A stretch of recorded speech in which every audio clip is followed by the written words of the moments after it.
What's up, guys, and welcome back to Wake Up Entertainment. So, the breaking news that is coming in today, 9 January 2025, it's that Mbuyiseni Ndlozi has voluntarily resigned from parliament. So, this is the letter that has been posted by the EFF. But what is of great interest here is that this resignation from parliament, was it really truly voluntarily?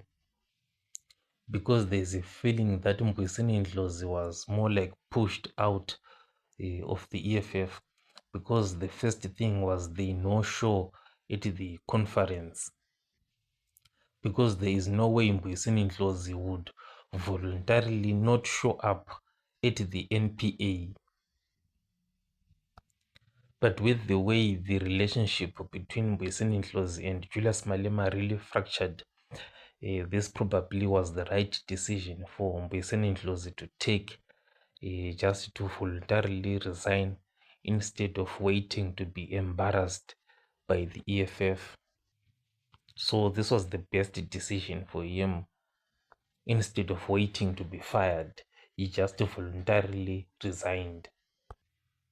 Another thing that is also interesting is that Mbuyiseni Ndlozi is still remaining as an EFF member. So is he going to resign as an EFF member? That he is most likely not going to do. He is going to remain as an EFF member, just an ordinary member, because he is also no longer in the CCT.